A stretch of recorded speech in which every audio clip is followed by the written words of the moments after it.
같은 세배 레버리지 ETF에 똑같이 10년을 투자했는데 1억 원이 105억 원이 된 경우가 있습니다. 그런데 똑같은 1억 원이 14만 원까지 줄어든 경우도 있습니다. 둘 다 나스닥100을 추종하는 세배 레버리지에 투자한 결과입니다. 그렇다면 세배 레버리지는 엄청난 수익을 만들어주는 상품일까요? 아니면 장기 보유하면 결국 위험한 상품일까요? 오늘은 이 질문을 예측이 아니라 실제 백테스트 숫자로 확인해 보겠습니다. 먼저 가장 흔한 오해부터 확인해 보겠습니다. 세배 레버리지 ETF라고 하면 많은 분들이 이렇게 생각하기 쉽습니다. 기초자산이 장기적으로 10% 올랐다면 세배 상품은 30% 정도 오르는 것 아니냐는 생각입니다. 그런데 실제로 세배가 적용되는 대상은 누적 수익률이 아닙니다. 하루 수익률입니다. 오늘 기초자산이 1% 오르면 세배 상품은 그날 약 3%의 움직임을 목표로 합니다. 반대로 기초자산이 1% 떨어지면 세배 상품은 약 3% 떨어지는 구조입니다. 여기서 중요한 문제가 하나 생깁니다. 하루하루의 수익률을 3배로 만든 뒤 계속 이어붙이면 전체 기간의 결과가 단순히 3배가 되지는 않습니다. 왜냐하면 수익률은 매일 새로운 기준금액에 적용되기 때문입니다. 쉽게 말해서 100원이 10% 올랐다가 다시 10% 떨어지면 원래 금액으로 돌아오지 않습니다. 100원이 110원이 됐다가 다시 99원이 됩니다. 1원, 즉 1%가 사라진 겁니다. 그런데 같은 움직임을 세배 상품으로 생각해 보겠습니다. 기초자산이 10% 올랐다가 10% 떨어졌다면 세배 상품은 30% 올랐다가 30% 떨어집니다. 100원이 130원이 됐다가 다시 91원이 됩니다. 기초자산은 제자리로 돌아왔는데 세배 상품에서는 9원이 사라졌습니다. 즉 손실의 크기가 9배가 됩니다. 이제 숫자부터 하나씩 자세히 살펴보겠습니다. 여기서 한 가지부터 확인해야 합니다. 우리가 보고 싶은 기간은 1999년부터인데 TQQQ는 2010년에 출시됐습니다. 그래서 실제 상품이 존재했던 16.4년 구간에서 먼저 같은 계산을 적용해봤습니다. 실물 TQQQ의 연수익률은 42.6%였고 같은 방식의 계산은 42.7%였습니다. 16.4년 내내 연수익률 차이가 0.08%포인트에 그쳤습니다. 쉽게 말해 실물이 42.6%일 때 계산은 42.7%였다는 뜻입니다. 가장 크게 움직였던 2020년 3월 16일에도 실제 상품은 마이너스 34.5%, 계산은 마이너스 35.9%였습니다. 그래서 이 계산 방식을 이용해 TQQQ가 없던 과거까지 확장해서 살펴보겠습니다. 나스닥100을 1999년 3월부터 2026년 7월까지 계산했습니다. 먼저 그냥 1배로 투자한 경우입니다. 27년 동안 누적 결과는 16.4배였습니다. 연수익률은 10.8%였고 최대 낙폭은 마이너스 83%였습니다. 그렇다면 2배는 어땠을까요? 누적 결과는 14.5배였습니다. 오히려 1배보다 작아졌습니다. 연수익률도 10.3%로 1배보다 낮았습니다. 그리고 가장 흥미로운 세배를 보겠습니다. 27년 뒤 누적 결과는 2.2배였습니다.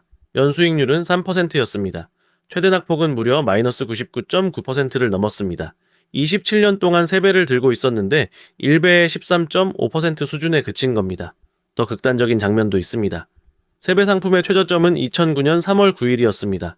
1999년에 1억 원을 넣었다면 이 시점에 남은 돈은 15만 1493원이었습니다.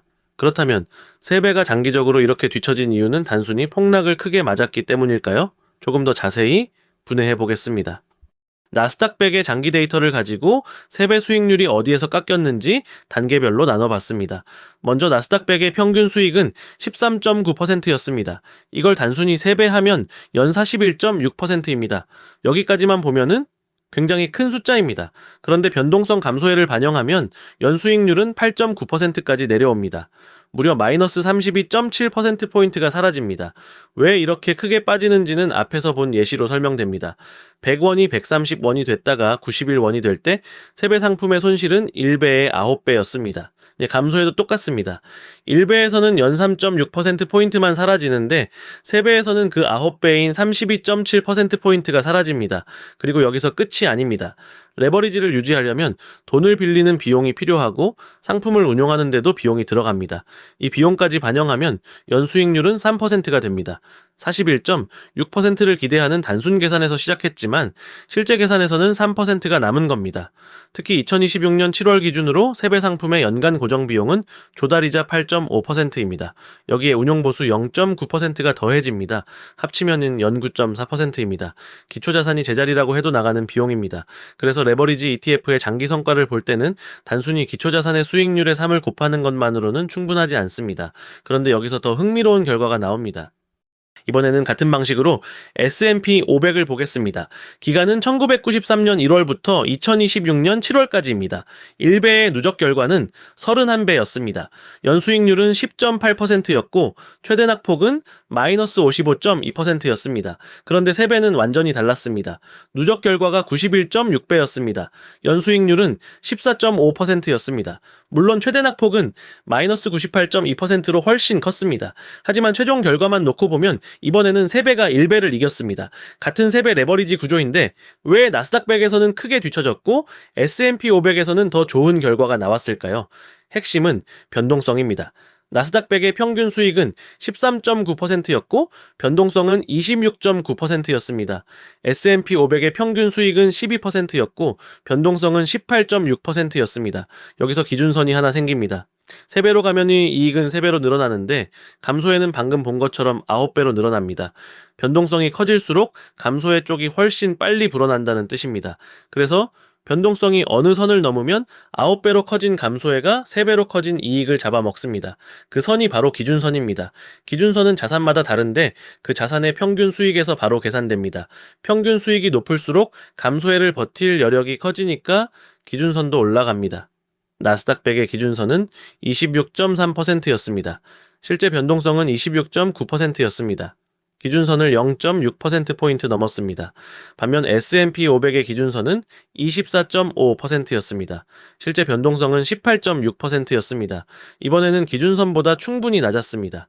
수익률과 변동성이 어떤 조합으로 나타났는지가 레버리지의 장기 결과에 영향을 줬습니다. 그래서 같은 3배라도 자산에 따라 결과의 부호가 뒤집힐 수 있습니다. 그렇다면 나스닥백에서 3배는 항상 나쁜 결과를 만들었을까요? 그것도 아닙니다. 이번에는 나스닥백의 10년 보유 구간을 매월 시작일을 바꿔가며 확인했습니다.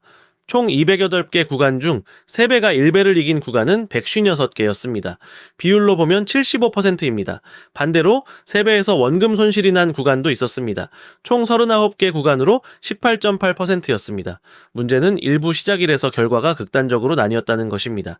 최악의 시작일은 2000년 3월 8일이었습니다. 1배는 0.4배가 됐습니다. 그런데 3배는 원금의 0.14%만 남았습니다. 처음 1억 원으로 시작했다면 14만 원입니다. 나스닥 고점이었던 2000년 3월 24일에 산 경우를 따로 보겠습니다. 1배는 2002년 10월 9일에 원금의 17.1%까지 내려갔습니다. 그래도 2015년 2월 20일에는 원금을 회복했습니다. 원금을 회복하는데 14.9년이 걸렸습니다. 3배는 2009년 3월 9일에 원금의 0.02%까지 내려갔습니다. 그리고 26년이 지난 지금도 회복하지 못했습니다. 현재 자산은 원금의 32.3%입니다. 즉 단순히 3배가 더 많이 떨어졌다는 이야기가 아닙니다. 1배는 오래 걸렸지만 결국 돌아왔고 3배는 아직도 돌아오지 못한 시작일이 있었다는 겁니다. 반대로 중앙에 해당하는 시작일인 2007년 8월 15일에는 1배가 3.4배였습니다. 3배는 7.3배였습니다. 그리고 최고 결과가 나온 시작일은 2011년 12월 13일이었습니다. 1배는 7.6배가 됐습니다. 3배는 105.4배였습니다. 1억 원으로 시작했다면 105억 원이 된 셈입니다. 같은 나스닥 100이고 같은 3배 레버리지이고 같은 10년 보유입니다. 그런데 시작한 날짜에 따라 결과가 14만 원과 105억 원으로 갈렸습니다. 오늘 데이터를 한 문장으로 정리하면 자산과 시작일에 따라 결과의 부호가 뒤집힌다는 것입니다. 나스닥 100에서는 3배가 크게 뒤처진 장기 구간이 있었지만 10년 구간의 75%에서는 1배를 이겼습니다. 반대로 S&P 500에서는 장기적으로 3배가 1배를 앞섰습니다. 그리고 이 계산에는 몇 가지 한계가 있습니다. TQQQ는 2010년에 출시됐기 때문에 1999년부터의 계산은 시뮬레이션입니다. 다만 실제 상품이 존재하는 16.4년 구간에서 먼저 맞춰본 결과 연수익률 오차가 0.08%포인트였습니다. 그래서 이 방식으로 과거 구간까지 확장했습니다. 조달 스프레드 0.5%는 가정입니다.